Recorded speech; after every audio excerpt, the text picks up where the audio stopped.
heart of the Amazon jungle, a school pulses with the love of Christ. Meet the EAI, Adventist Agro-Industrial Institute. The state of Amazonas is located in the north of Brazil and has the largest tropical rainforest in the world, in addition to the Amazon River, which is 7,000 kilometers long. An hour away from the state capital, Manaus, is EAI, which was founded in 1964. There are 2,500 hectares of land. That's a lot of land, and because of that, this boarding school is focused on agriculture. We are now in our school with 40,000 acai trees. We are self-sufficient in milk, eggs, and vegetables. It is a school that produces a lot. It is a school where students have the opportunity to learn a lot in these areas. Here you will find different fruits, such as cupuaçu and acai. But have you ever heard of these delicious fruits? Our team tried them and we approved. Acai is something different. What does it look like? It doesn't look like anything you know.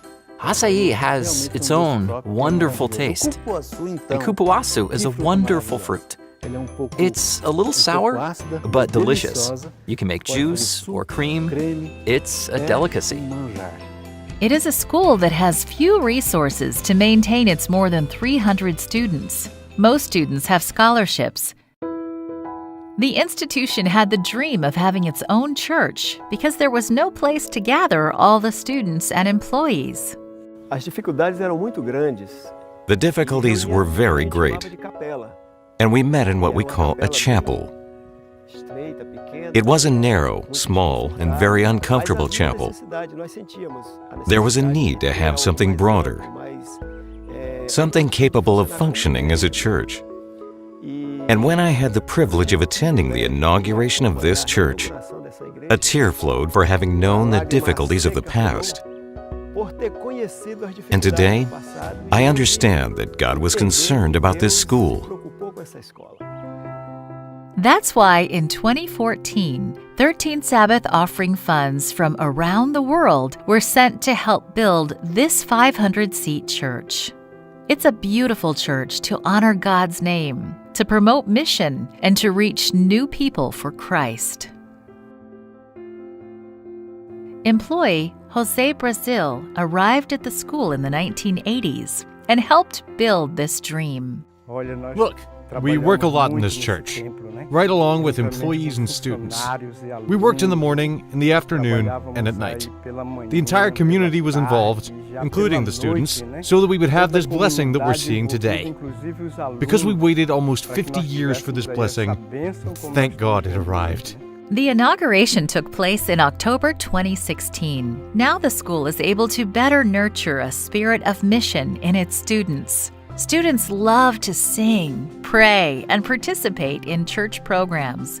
They will be future leaders in their churches.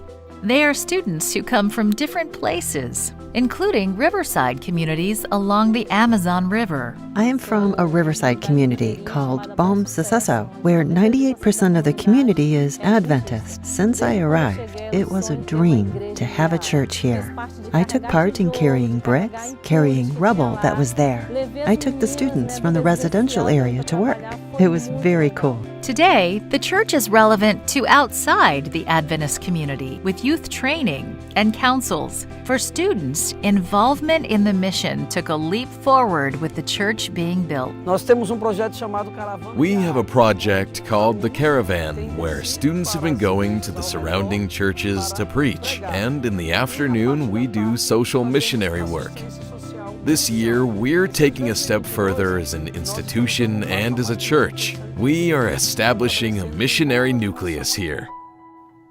Last year alone, 20 students were baptized because of this church, and they will be a beacon in their homes when they finish their studies. It took 50 years of a lot of waiting, a lot of prayer for the construction of this church.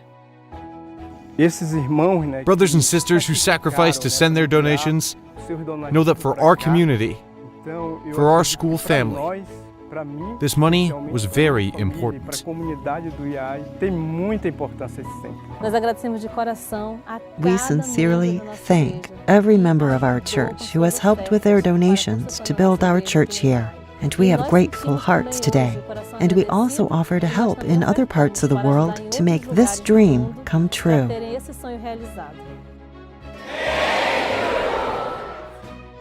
Thank you for helping to build this and many other churches around the world. Fruits are being gathered for Christ.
Ever since I was a teenager, I felt the call to ministry. I loved God as a young person, and I felt the need to be involved in His work to please Him. So I studied to become a pastor. Pastors are paid by what is called tithe. It is not an invention of the church. It is a call by God to support His organization. Provided by the Adventist Stewardship Ministries, the God First video series has been created to help people connect with God, providing for them a living experience of trust in Him. Animated by young people, these videos are devised to answer questions about tithe and offerings. Be blessed as you watch the origin of tithe.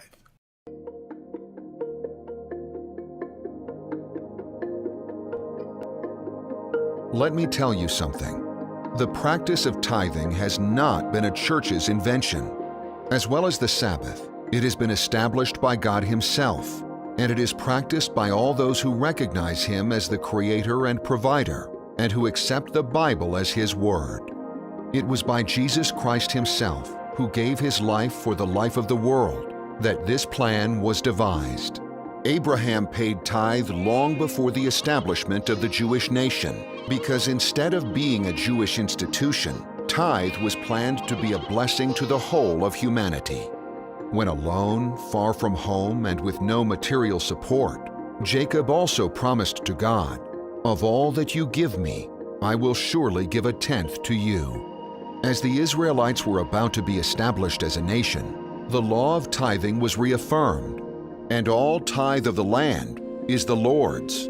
It is holy unto the Lord. And concerning tithe of the herd or the flock, of whatever passes under the rod, the 10th one shall be holy unto the Lord. But how can I know if tithes should really be 10% of all the income or increase? Can I return a different percentage as tithe? Should I return it from my salary only? What about the other incomes? Good questions. The very word tithe is a translation from the Hebrew word maaser, which means a tenth or 10%, which is the same. So, as any percentage different from that cannot be called tithe. It is very important for the believer to regularly verify all the income or increase from any source, recognize it is coming from God, and calculate the exact amount that represents 1/10 of the blessing. Let us follow Solomon's invitation. Honor the Lord with your possessions and with the first fruits of all your increase, so your barns will be filled with plenty, and your vats will overflow with new wine.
And now, before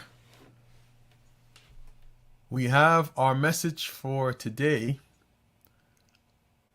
we want to hear our special music. I have some beautiful music, and our friends from One Sound Music once again are providing our song for today.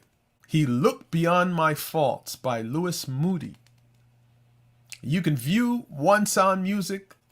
You can view their videos on YouTube and iTunes. We want to thank them for providing some powerful ministry that has helped us along the way.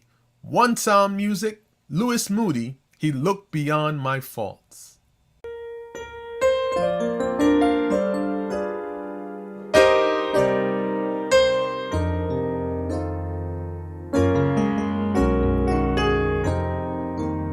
Amazing grace shall always be my song of praise, for it was grace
and sore my needs.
Here is the scripture of hope for the rest of the week.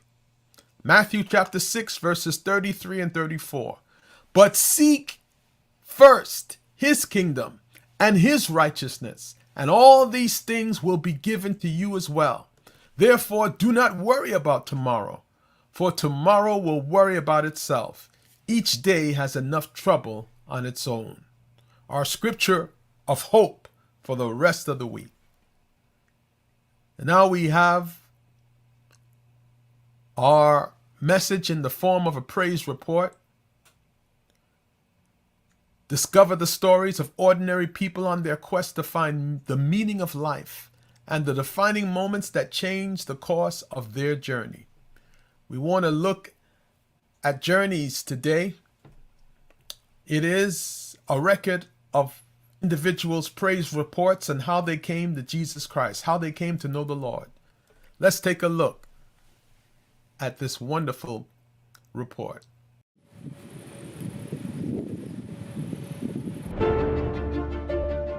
My name is Jan Haug, and I'm a third-year student at Bogenhofen Theological Seminary in Austria, and I'm preparing to become a minister. I'm passionate about God and about sharing my faith with others. But only a few years ago, I was a die-hard atheist. And here's my journey to faith.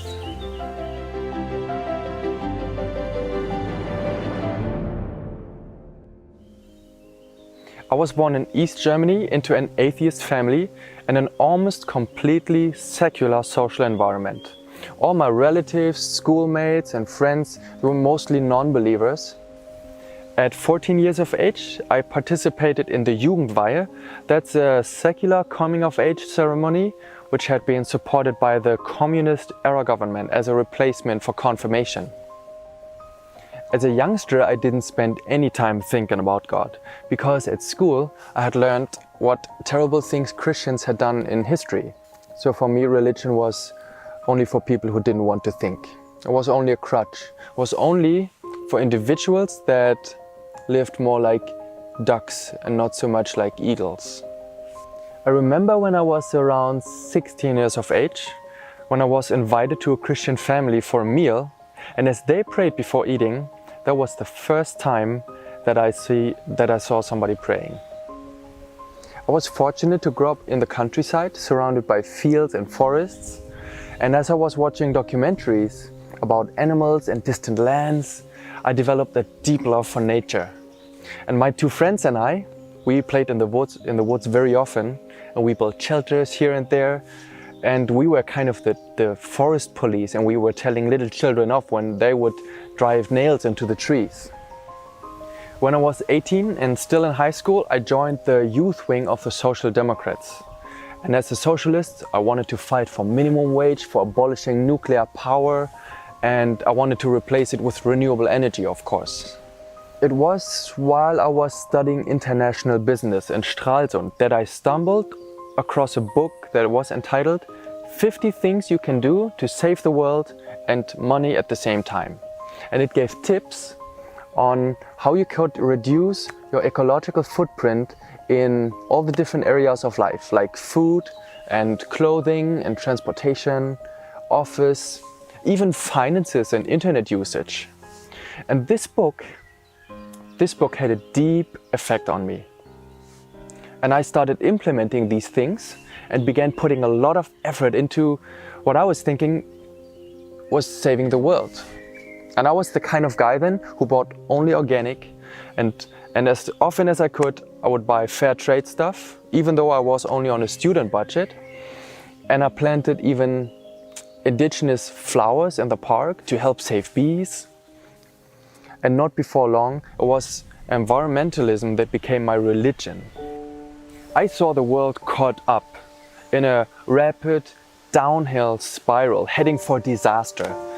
There's deforestation, desertification, agricultural degradation, and plastic polluting the planet. And all these and 100 more serious problems, they required immediate and drastic action, not only by tiny parts of the population, but by large portions, in order to be tackled successfully. But despite my strong activism, and that of other like-minded people and activists, things seemed to get only worse. And I felt like being confronted with a huge wave that was, threatening to collapse over us. And I had no idea how we could possibly survive it. The future seemed just bleak, and the hopelessness was very frustrating. I did Baltic Management Studies for my university degree, and there I had to choose one language from the Baltic Sea region to learn for my course, and I took up Norwegian. And I went on a backpacking trip to Norway, and the next year also I returned there. I went to a farm about 1 hour from Oslo, because I was interested in learning about organic agriculture. And there I met some great people. There was Jonathan and Lena and Julia. They were tenants on the farm, and they also helped out occasionally. And while picking raspberries, I found myself discussing things like country living and politics, education and vegetarianism. And these people have very interesting views. And I realized we had many things in common, even more so than with my environmentalist buddies. So we became good friends. We played games and had fun together. One Saturday morning, I was searching for the sheep that had escaped again. And I saw my new friends all dressed up going out, and I just wanted to say hello, so I went over and said hello. And they told me that they were on their way to church. Oh no. I thought to myself, Christians? How disappointing. Why do these nice people have to be Christians? And then they told me even that they were Adventists, and I had never heard anything like that before. Back at home, 2 years went by with me studying and doing an internship at a green bank in Nuremberg. And then I had to accomplish a year abroad. So I decided to write my bachelor thesis in Norway and work for a company doing roof-mounted solar panels. And for that purpose, I moved to Oslo, and I was desperately searching for an affordable place to stay. So I remembered my friends from 2 years before, the friends from the farm, and I got in touch with them, and they again introduced me to David. He lived in a church-owned student home in a 14 square meter room, a small one, and he took me in, and he went out of his way to make me feel comfortable. At the home, I suddenly realized that I was surrounded by Christians. And I was sure they would try to convert me, but I determined that they would not get me. And the first 3 months went smoothly, except for me breaking the home's rules on alcohol prohibition, which they kindly overlooked. Then I was invited by my friends from the farm to an Independence Day celebration, which is a big deal in Norway. And of course, I had no idea that a double-decker bus full of Christian young people would show up. But I had some great conversations with them, and I remember arguing with them how unreasonable it was to believe in God. But I kept it respectful because for some reason I really liked these people. They did have good values and they believed in the 10 Commandments. And I thought if everybody would live like that, a healthy country lifestyle, then this world would be a better place. Just imagine. They were so genuine and they wanted to know how they can do things better. And after meeting as an activist so many people who did not want to change, that was so refreshing. My friends invited me on a boat trip to the south of Norway, and we were going to spend the whole weekend on an island. And there were about 30 to 40 Christian young people, and I had such a wonderful time. They took such good care of me. They were sharing their clothes and other necessities with me. And then a guy called Joachim asked me if I wanted to study the Bible. And I felt uneasy since I had no interest in the Bible. But I didn't want to offend him. So I said, let's do it tomorrow. And I was hoping he would forget about it. But the next morning, he surprised me again by asking me again. So I scrambled another excuse. And the best that I could come up with was saying, sorry, I don't have a Bible. But it turned out to be the lousiest answer that was available to me in that moment, because I was, surrounded by Christians and every one of them had a Bible. So in the next moment I was presented with somebody else's Bible and I was like, thank you. But then I thought, these people have been so good listeners, so it's only fair that I hear them out as well. Joachim started talking about how the Bible made the extraordinary claim that it is the inspired word of God. And that claim called for extraordinary proof. And he showed me how the Bible was able to forecast the future. And he explained to me the prophecy of Daniel chapter 2. How the empires of the world had been foreseen by God. Babylon, Medo-Persia, Greece and Rome, and the fragmented Europe of our days. And I could follow along because I had taken an advanced course in history. And after that study, my view of the Bible had changed so much that I decided to read it. I bought an expensive study Bible and I started out with Genesis, the first book. It was a roadblock though, because I believed in evolution. And there the Bible said that God created. So my friends took care of me, referred me to some lectures about evolution and creation. And as I learned some very intriguing facts, my doubts started to crumble one by one. And then something started to work within me.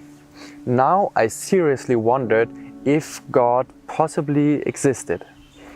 And I carefully weighed up the arguments that I had learned, and then there were basically 4 main points that challenged my unbelief. These Christians, first, had solid values. They lived a good life and did positive things. Secondly, the idea of the great controversy between God and Satan, that made a lot of sense. To me, it was the most credible framework for interpreting the things that are going on in the world. Third, there was the reality of prophecy, that God is actually able to predict the future. And lastly, number 4, there were the really viable ideas of creation and intelligent design. I had never envisioned being a Christian, but the weight of the evidence became so heavy that I could just no longer ignore it. If God exists, and if He is almighty and all-knowing, and if He has a plan of salvation, not just for me, but for the whole planet, then it would be stupid to not follow the winner team. So if God is the one that He says He is, then I would follow Him from now on. I decided to believe in God. And then I prayed for the first time in my life, and I was 25 at that time. And it was very awkward for me, but it was very special at the same time, because for the first time I talked to the Father that I never knew I had. Then I went back to Germany, finished off my bachelor's, but my life had just acquired a new and rich dimension. And I just had to explore more about Christianity. So I attended a mission school for 2 years, and that was the best time of my life. I learned that I was a sinner, that I'm in need of salvation, and I had not thought that way of myself before. People's hearts just need to change. And the real hope is in living with Jesus in the new world that He has promised to establish at His second coming. Now, I aspire to help others find God and true hope. And I still believe that doing my part in taking care of the planet is essential. And I still turn off unneeded lights, and I still deposit my money in a green bank, and it's good to do that. But much more than that, I'm really looking forward to God truly saving the world.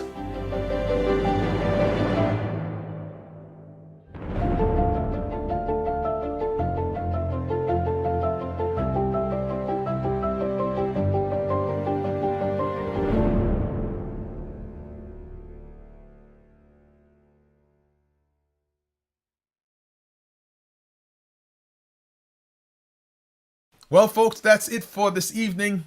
Thank you for joining us. We hope that you were blessed. And remember, please be safe. But the best thing in life that we can do is be blessed by giving our hearts and lives to Jesus Christ. Until next week, adios.